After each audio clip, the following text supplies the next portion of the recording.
Roman Reigns. What is there more to say than what hasn't been said already? Arriving in WWE to have one of the greatest debuts of all time. Running a whole company down with what is said to be one of the greatest factions in wrestling history in The Shield. Then going on to have a Hall of Fame worthy career in his solo run. 2, 1, Samoa Joe!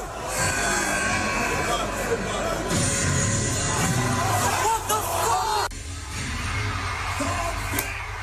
Oh, God damn it!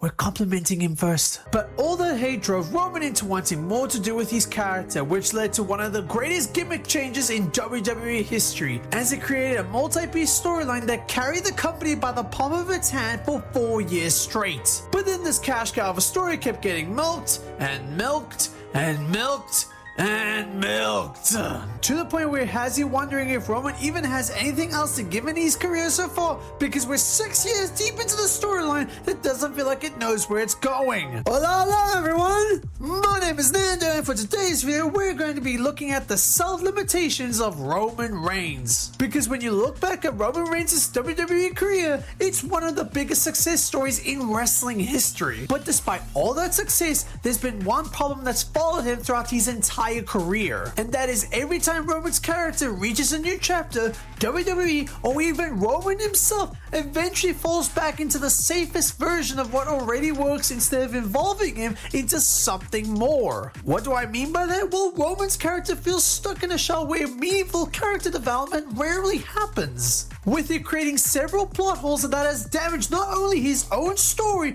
but the stories of the people around him as well. Now let's cut all the yap and get on with the video. So let's start with the obvious. On November 18th, 2012, 3 dudes in turtlenecks decided to attack and kill Ryback to help CM Punk retain his WWE champion. Now this was an idea created by WWE and CM Punk, as WWE wanted CM Punk to have a heel faction for his title reign. CM Punk wanted Dean Ambrose, Seth Rollins, and notably Cassius Ohno, with Triple H agreeing to the first two but wanting to switch Cassius Ohno with Roman Reigns. Now this was Roman's second best role in the company. Seth was the high flyer, Ambrose was unhinged, while Roman was the silent assassin. He spoke very few words and delivered on being this force to be reckoned with. And that was WWE's intention all along, because he was always made to be the main character and, spoiler, the face of the freaking company. The Shield were only together for over a year, and WWE decided to get patient and wanting to get their big plans rolling, which led to the Shield breaking up and Seth Rollins joining the Authority. Now a big breakup like this would have had Roman and Dean enraged that their own brother would betray him like this, and Dean Ambrose especially felt this way, which is what led to him having a feud and program with Seth Rollins. While WWE and Roman, on the other hand, well, they just could not care less, because their main focus was making sure that Roman Reigns was going to be the next John Cena. But spoiler, he was nowhere close to that. So instead of going after Seth Rollins for what he did, Roman decided to head straight to the main event. In the span of 2 months since the Shield broke up, Roman went on to go for the World Champion twice. They gave Roman eye contact so that he looks more marketable. Dean and Seth changed from their Shield gear to help match their newly formed personalities, while Roman, on the other hand, he kept the Shield gear and the Shield theme song, which really did push back Roman's character work, as it didn't seem like he could move on from the past. And it stayed that way for a whole 6 years. There was not a sense of any character development for him, because why? Because he won all the time. He wasn't believable as a babyface, because you could just tell that Roman didn't even believe in his own character. It's why people have been begging for him to turn heel, because we can just tell when a character has a very low ceiling as to where it could go. And it took 6 years and a freaking pandemic to get that happening. So as we all know, what happened in early 2020 began the COVID-19 pandemic. Everyone had to stay inside while wrestling had to keep going, even with 0 people in attendance. Give me a hell yeah!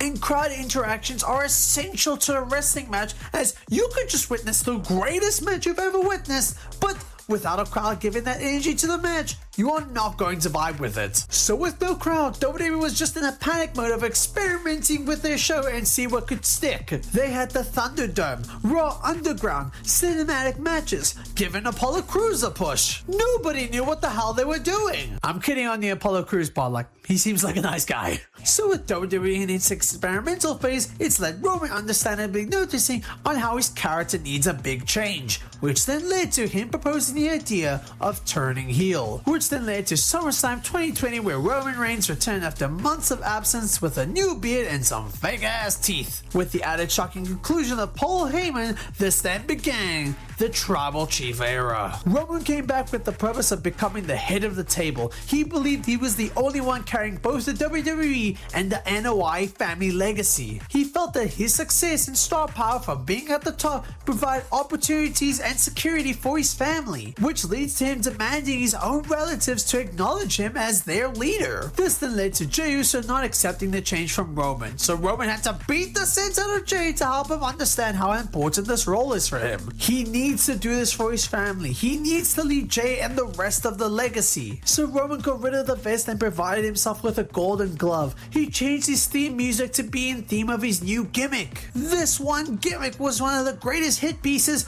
of storytelling that WWE has created in history. The complete 180 of a soulless marketable toy to a three-dimensional character that truly built himself as the final boss of pro wrestling. It's the kind of presentation that made people see the vision in Roman Reigns again. This is where he was meant to be, and WWE was finally getting to see that. Took you guys freaking long enough, but hey, at least we're here. But Roman's story with the Usos that led to the creation of the Bloodline, a group created by the hands of Roman needing security from his cousins to ensure that he stays at the top of the reign for the sake of their family, which helped Reigns take over WWE for the next 4 years. But when things began to get stale as his family achieved really everything they really could, then came Sami Zayn. A man who first needed the Bloodline for assistance turned into Sami wanting to acknowledge and be a part of the family, which turned months of great, hilarious, and emotional storytelling of Sami winning over the Bloodline. Roman was on top of the world, but with a boss who's beaten all the heroes, it's left WWE lacking potential names as to who could realistically beat Roman for the belt.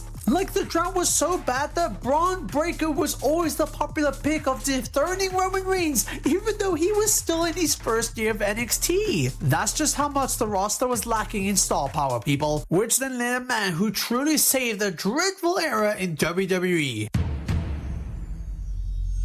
Wrestling has more than one royal family. After 8 years since departing from the company, Cody Rhodes had come back to the WWE. After years wrestling in the indie scene and doing whatever he did from 2019 to 2022, it's unsure. WWE doesn't want to tell us for some reason. But Cody's return saved a major factor in what was missing on their product, and that was their golden goose hero. Roman failed to be that guy, but Cody Rhodes seemed to be the most likely person to take that role. He dressed in suits to help present himself in the audience that he was a star. He cut promos about wanting to win the world champion for the sake of his family, because none of them have ever won a world champion in their entire careers. Cody had that style and promos where it didn't feel like we were speaking to a character. Much more, it felt like we were responding and resonating with an actual human being. And then going out there to do a freaking Hell in a Cell match while you noticeably torn your pick showed signs that we were witnessing a hero who was willing to risk it all for the benefit of us. Selflessly and irresponsibly,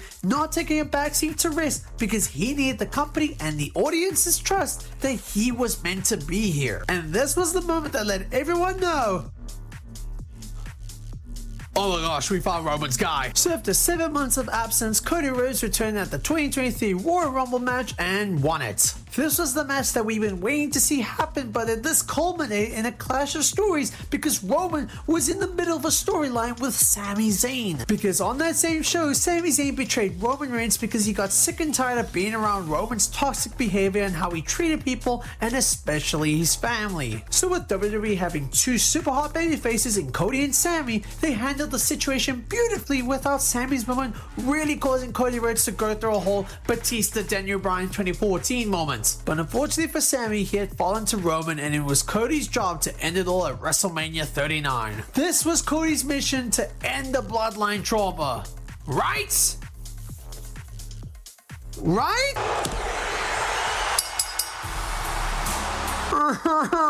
Damn it! So shockingly, Roman Reigns retained against Cody Rhodes at WrestleMania 39. And I know what I'm going to hear, but yes, in hindsight, you needed this match just so you could have this moment to happen. Plus, as Paul Heyman stated, how much deeper can this story get, and how much more can you tell us with this story that you've been telling for so long? What'd you say earlier today? We're in the third inning? We're just in the third inning. What inning are we in? Bottom of the third. We're just figuring this stuff out. we can tell. Okay, I get that. We need to get from point A to point C to let that special moment happen. But then that leaves that very big, noticeable point B in the middle that people have forgotten to talk about.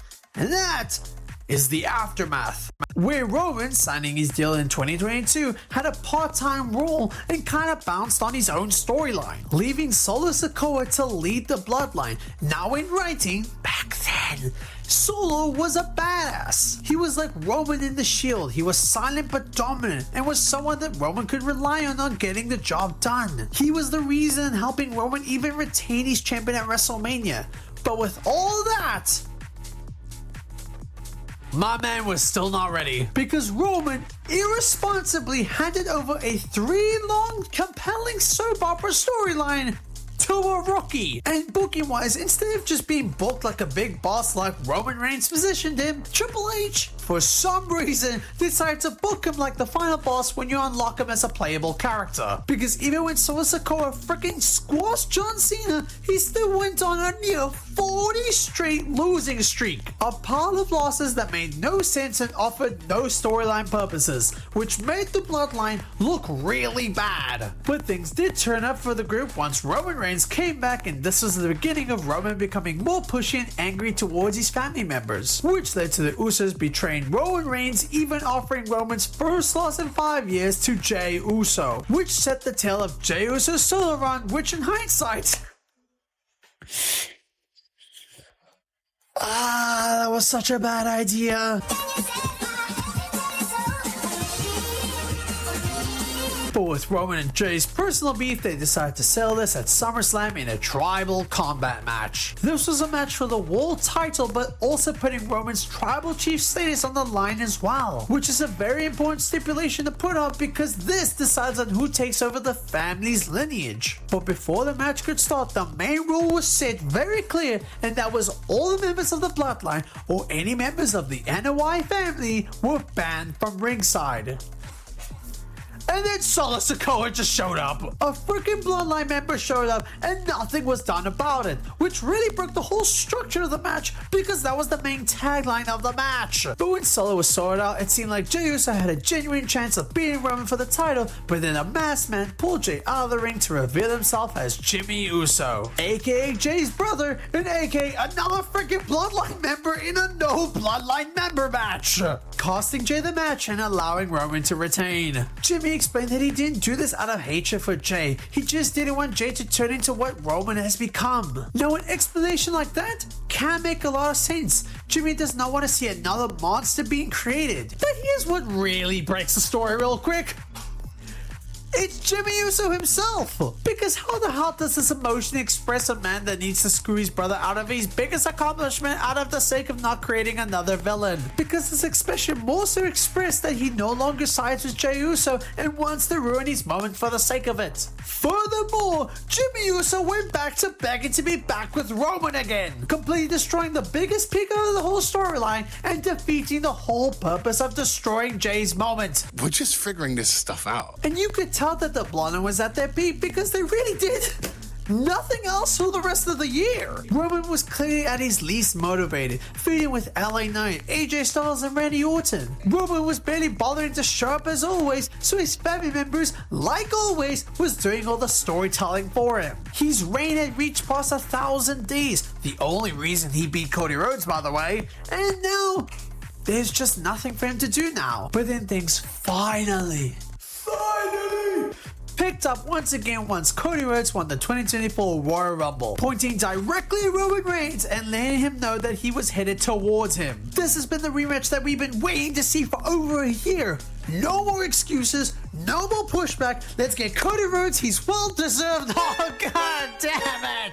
You know the story already, but the company known as Endeavor bought WWE for nearly $10 billion, unifying the company with UFC to create TKO. Then Dwayne Johnson joined TKO as a board member, and since it's been publicly stated that TKO does have creative control in WWE as a way to plan what will be the most profitable for the company, The Rock then saw himself in the mirror and thought, yeah, that works for me, brother. So he stole Cody's Rumble spot for the benefits of him facing Roman Reigns. But due to all the fans crying their hearts out with such silly things such as, this is so stupid, what are you thinking? It led to Cody Rhodes to get out of his cuck chair and choose Roman Reigns as his challenger. Now, did this lead to one of the best storylines in recent memory? Hell yeah!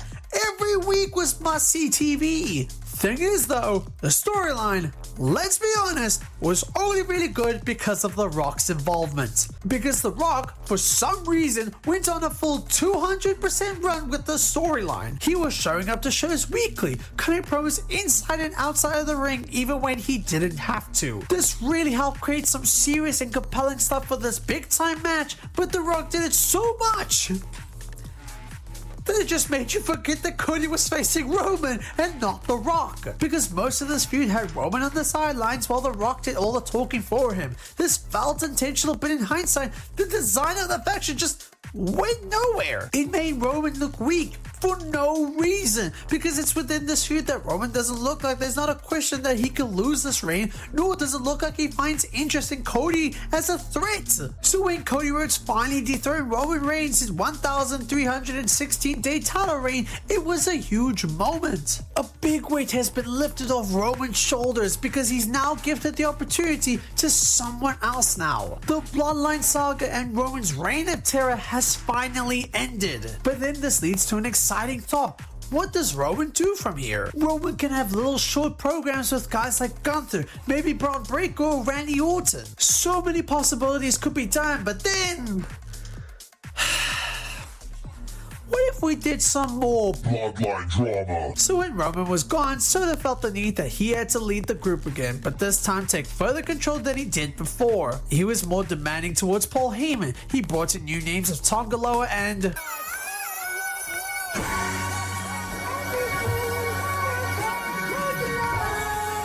while this does give a new direction for Solo, it just could not work because Solo has lost most, if not all of his matches. You can't now magically make us believe that Solo is this big threat now when he's lost all that smoke a year ago. They'd given big wins against Cody and Roman, but they never really mattered because he won them in tag matches but could never really win them in singles matches. Hell, the reason why it took them so long to bring in Jacob Fatu was because WWE was scared that Jacob was going to overshadow Solo. And spoiler, it did so. But the frustrating part is that this feud lasted for several months, leaving Roman to spend his entire 2024 with just doing Bloodline Drama. The War Games match was the most frustrating because Roman needed to team up against Solo's Bloodline, and Roman quite casually got together his all Bloodline members without losing a sweat. The people that left Roman because of his toxic egomaniac behavior has now come back to him even when he's offered no proof of changing as a person since becoming a babyface, leaving Roman to not develop as a character and see the trauma that he's caused for the last 4 years.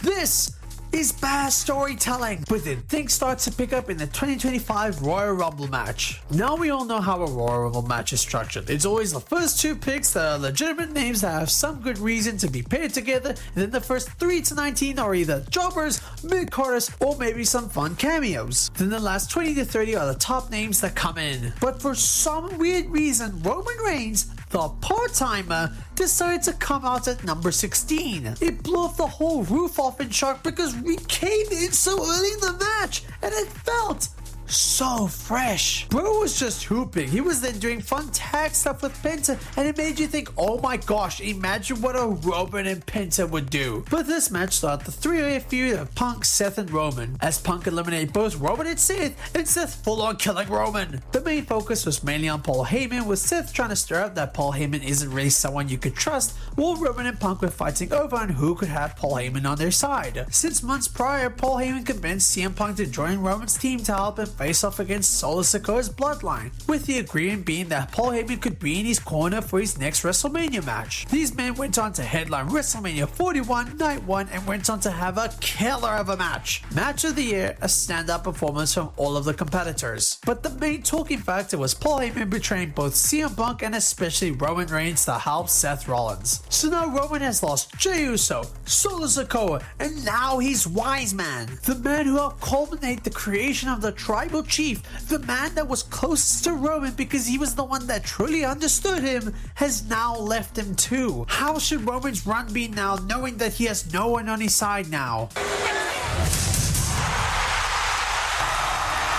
OTC is back!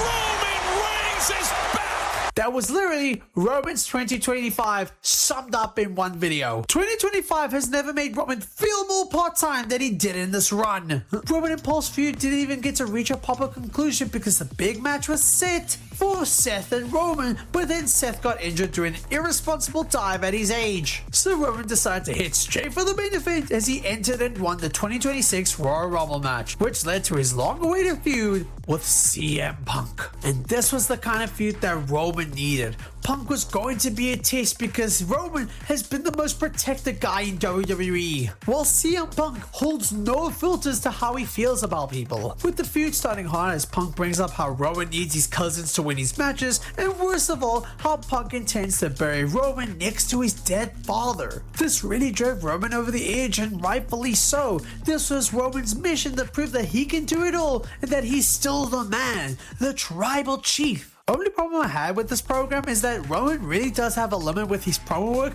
because the Usos had more heat with CM Punk mocking their family. Meanwhile, Roman will respond back to Punk by talking about how he's a bigger draw than him. Like, he said he's gonna bury you next to your dad. Like, what? But back to the point. He had no wise man, he had no right-hand man, and he had no enforcer. He was just a chief leading the match on his own. And after a hard-fought match, Roman was able to dethrone CM Punk and become the world champion at WrestleMania 43, especially doing so on his own. No cheats, no bloodline cinema, no nothing. This was just a straight-up wrestling match and Roman doing everything he needed to do on his own. No, Roman hasn't been a world champion in 2 years now, and after being champion for over 1,000 days, you kind of have to start spinning your wheels for new material because your last reign was just based around the bloodline. And for starters, it looked like Roman was starting to cook up something good, announcing that he was going on a full-time tour. This was insane to hear, as one of Roman's biggest criticisms regarding his character